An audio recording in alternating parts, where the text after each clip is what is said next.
سلام، با یک انرژی خوانی دیگه از انرژی خوانی های دکترین فال در خدمتتون هستیم با این مضمون که اگر فرد احساسی جلوی شما بود الان چه اعترافی برای شما میکرد؟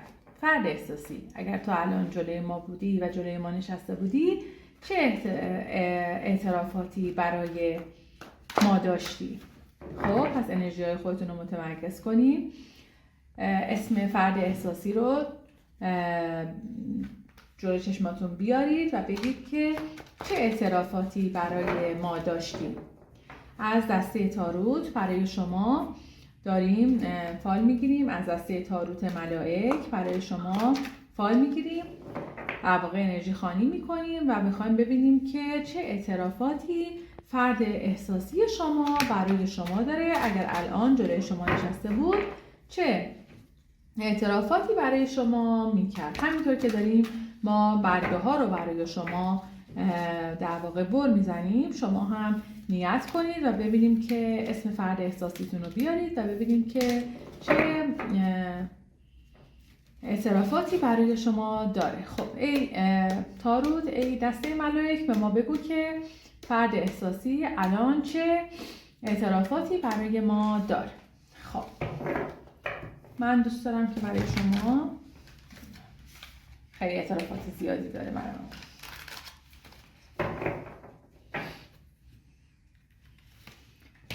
6 تا کارت بکشیم ببینیم که چه اعترافاتی داره برای شما.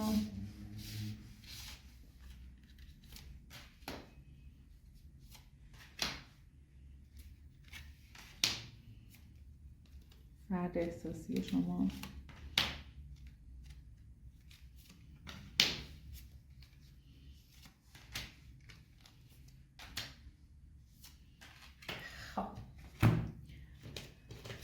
دونه بخونیم ببینیم که فرد احساسی شما چه اعترافاتی. خب ببینید اولین مسئله که وجود داره اینه که فرد احساسی شما خیلی خودش درگیر کارما هست و به خاطر اینکه یکی از دلایلش اینه که ممکنه که به شما قول و قرارهایی داده بوده و اون به اون قول و قرارها عمل نکرده بوده.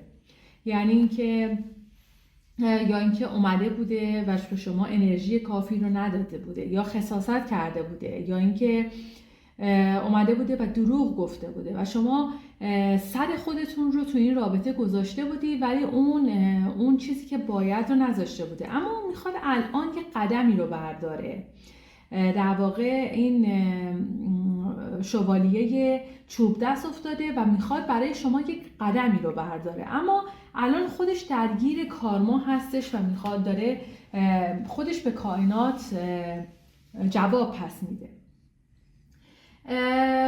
و همونطور که گفتم ببینید کارت بعدی هم همین رو نشون میده. اون خودش دوست داره که یه قدمی رو برداره و با شما یک زندگی مشترکی رو تشکیل بده، اما کارت بعدی که کارت خیلی خوبی هستش میگه که باید این در واقع یه دوره‌ای رو طی کنه تا بیاد و از این کارما خارج بشه و اون پاسخ اون بیمهری که به شما کرده رو در واقع بده تا اینکه بتونه بیاد به سمت شما و در واقع این کاپه ها رو به شما تحویل بده و بتونه با شما یک در واقع خانواده‌ای رو تشکیل بده.